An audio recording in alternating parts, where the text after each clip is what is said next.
So hello everyone, it's your brother Harsh is here.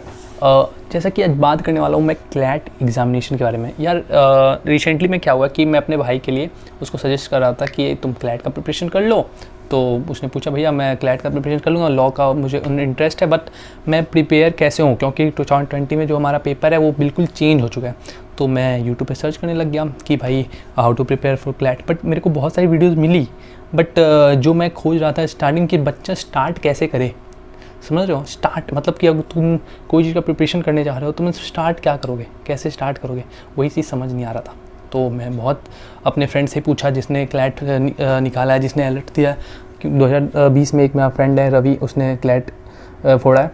तो उसके बाद मैंने उसको पता चला कि इसमें 5 सब्जेक्ट होते हैं, जैसे कि मैं यहाँ पे लिख रखा हूँ। तो कि जैसा कि इसमें इंग्लिश, जीके, मैथमेटिक्स में क्वांटिटी मैथमेटिक्स होता है, मतलब बेसिक 10th लेवल का, और या फिर stats, legal reasoning, legal aptitude, ये सारे मतलब सब्जेक्ट होते हैं जिसके अंदर तुम्हारे टोटल 150 क्वेश्चन होते हैं। और ईच क्वेश्चन पे तुम्हें 1 मार्क मिलता है और नेगेटिव मार्किंग होती है -0.25। जैसे कि एक क्वेश्चन गलत हो गया तो तुम्हारा सही में से 0.25 माइनस हो जाएगा। तो यार अब मेरे को था कि अपने भाई को स्टार्ट कैसे करवाऊँ। इंग्लिश अगर है तो इंग्लिश में पढ़ना क्या है, सिलेबस क्या है, ठीक है। जीके में कैसे करेगा बंदा, मैथ में क्या पढ़ना है, लीगल में क्या पढ़ना है, तो ये मेरे को प्रॉब्लम आ रही थी। तो इसको मैं कैसे ढूंढा, मतलब भाई को कैसे स्टार्ट करवाया, वही तुम्हें बताऊंगा कि तुम्हें कैसे स्टार्ट करना है। क्योंकि यार ये तो सब बता देते हैं कि इंग्लिश में ये पढ़ लेना है, ये पढ़ लेना है, लेकिन एक्चुअली में पढ़ना है क्या, तो उस पर बारे में डिस्कस करते हैं। सब्जेक्ट था हमारा इंग्लिश, ठीक है। तो यार इंग्लिश में जो वो क्वेश्चन पूछते हैं वो ऐसा रहता है कि 5-6 पैसेज रहेंगे। क्या रहेंगे? पैसेजेस, ठीक है। पैसेजेस के अंदर तुम्हें 5-6 क्वेश्चन होंगे, ठीक है। 5-6 क्वेश्चन, ईच कंटेनिंग 1 मार्क्स, तुम्हें बता दिया था मैंने। तो अब ये पैसेजेस जो होते हैं हमारे, इससे तुम्हें क्वेश्चन ढूंढ के लिखना है, ठीक है। पैसेज होंगे तुम्हारे 450 वर्ड्स का पैसेज होगा, 450 वर्ड्स का, ठीक है। इसमें पैसेज पढ़ने के बाद तुम्हें क्वेश्चन 1 मिलेगा, उसके 4 ऑप्शन रहेंगे A, B, C, D, उसमें से तुम्हें करेक्ट करना होगा। इसके आंसर तुम्हें पैसेज में मिल जाएंगे, बट तुम्हें प्रैक्टिस इतनी अच्छी होनी चाहिए कि तुम टाइमली इस पैसेज को पढ़ लो और इसके क्वेश्चन लगा लो, ठीक है। तो इसकी स्पीड तुम्हें बनाना है। इंग्लिश में तुम्हें पैसेज के लिए स्पीड बनाना है। स्पीड कैसे बनाओगे?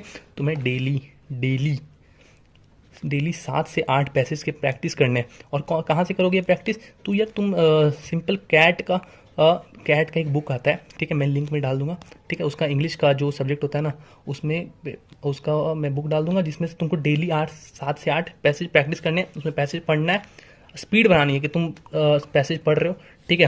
तुम्हें समझ भी आना चाहिए और कंप्लीट भी आना चाहिए ऑन टाइम पे, और तुम क्वेश्चन भी सॉल्व कर लो। और एक्यूरेसी शुरू में नहीं होगा, शुरू में तुम्हारे आंसर गलत भी हो सकते हैं, ठीक। तो शुरू में नहीं बनेंगे क्वेश्चन, ठीक है। तुम्हारे क्वेश्चन गलत भी होंगे, ऐसा नहीं बोल रहा हूँ कि तुम में से बहुत सारे तेज भी होंगे जो करेंट बना लोगे, बहुत लोग मेरी तरह एवरेज भी होते हैं, ठीक है।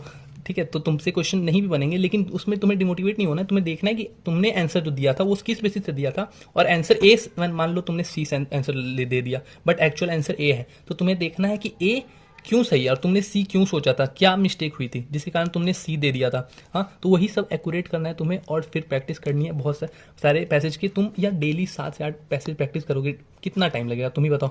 एक पैसेज पढ़ते हो, इंग्लिश का पेपर होता है हमारा, उसमें भी 11th 12th 10th में भी दियोगे, तुम 11th में भी दियोगे, 12th में भी दियोगे। तो क्या होता है, पैसेज हमें पैसेज में रहता है और आंसर बनाना होता है। हम पैसेज पढ़ के, पहले हम क्वेश्चन पढ़ के डायरेक्ट पैसेज में ढूंढ लेते हैं, कर लेते हैं ना, लेकिन थोड़ा सा लेवल यहाँ अप रहता है, थोड़ा वर्ड भी हाई रहेगा। तो तुम्हें थोड़ा एक्यूरेसी बनानी है, टाइम बनाना है, वो तुम्हें देखना, यही तो करना है। एंट्रेंस की तैयारी करो तो इतना तो करना ही पड़ेगा, ठीक है। तो ये तुम कैसे करोगे? अब तुम्हारी भैया बोलोगे भैया मेरे को ना प्रॉब्लम होता है, वर्ड्स नहीं समझ आते, कुछ कुछ मीनिंग से मेरे को पता नहीं होता, ठीक है। और ऐसा क्वेश्चन पूछेंगे, जैसे तुम्हें एक क्वेश्चन रहेगा कि इनमें से इस पैसेज में मान लो कोई वर्ड मीनिंग दे देंगे, इसका मतलब क्या होगा, ऑप्शन रहेगा A, B, C, D। अब तुम्हें पता ही नहीं होगा, तुम इसका आंसर कैसे दोगे? तुक्का में तो नहीं होगा, ठीक है। तो ये तुम्हें वोकैबुलरी तुम्हारी कैसी मजबूत होगी? वो तुम्हें डेली न्यूज़पेपर पढ़ने से होगा। न्यूज़पेपर, अब देखो यार, न्यूज़पेपर में भी होता है कि टेक्निक होती है कैसे तुम्हें न्यूज़पेपर पढ़ना है, इसके बारे में बात करेंगे। लेकिन अभी तुम समझो कि तुम जैसे न्यूज़पेपर अगर पढ़ोगे तो तुम्हें उसके अंदर वर्ड मीनिंग मिलेंगे जो कि तुम्हें नहीं पता होंगे। तो जब तुम्हें नहीं पता होंगे तो तुम उसको नोट कर लोगे, अपनी एक डायरी बना लोगे, एक वर्ड मीनिंग की वोकैबुलरी की हेडिंग दोगे वोकैबुलरी, और तुम अपना बना लोगे नोटबुक जिसमें तुम मीनिंग लिखोगे उसका। इंग्लिश टू इंग्लिश मीनिंग निकला, ठीक है, क्योंकि क्लैट का तुम एग्जाम इंग्लिश में ही दोगे, तो इंग्लिश टू इंग्लिश मीनिंग दिखना। और तुम जितना जैसे नेट पर सर्च कर लिए, तुम्हें जितना मिला तुम उसको लिख लोगे, तो तुम्हें वो वर्ड डेली लाइफ में प्रैक्टिस भी करना है, ठीक है। जैसे कि तुम्हें कोई वर्ड मिला तो उसको तुम डेली लाइफ में अपना बोलते बोलते, दोस्त से बात कर रहे हो तो किसी से प्रैक्टिस करोगे, तभी तुम्हें वो वर्ड याद रहेगा, ठीक है। ऐसा रट्टू तोता की तरह करोगे तो वो नहीं हो पाएगा।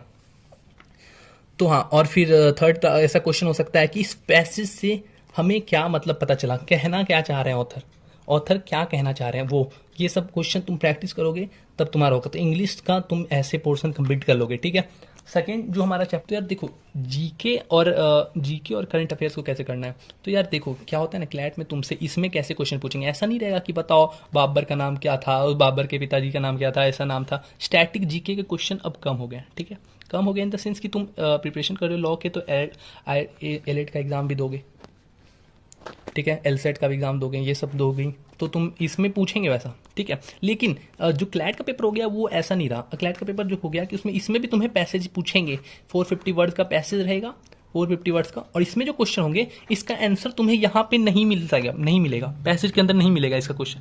ये तुम पैसेज पढ़ोगे तुम्हें पता चल जाएगा, अच्छा ये उस टॉपिक की बात कर रहा है, अच्छा उस टॉपिक को तो मैंने पढ़ा था न्यूज़पेपर में, हाल फिलहाल ही चल रहा था ये सब मुद्दा, उस पर क्वेश्चन रहेगा, उससे तुमसे आंसर पूछेंगे। ये मत समझना कि इसका आंसर तुम्हें इस पैसेज में मिल जाएगा, समझ रहे हो। तो फिर जीके क्या होगा, वो तो इंग्लिश का ही पोर्शन हो गया, तुम पैसेज पढ़ के रीडिंग स्किल चेक करें, नहीं। इसमें तुम्हें कैसे करना है कि इनमें जो क्वेश्चन होंगे जीके में भी 6 7 8 क्वेश्चन जो पैसेज होंगे उसमें भी 4 5 क्वेश्चन पूछेंगे ऐसे ही करके। तो उसमें क्या रहेगा कि वो जो पैसेज रहेगा वो उस मुद्दे को पूछेंगे जो पूरे साल हाईलाइटेड रहा है।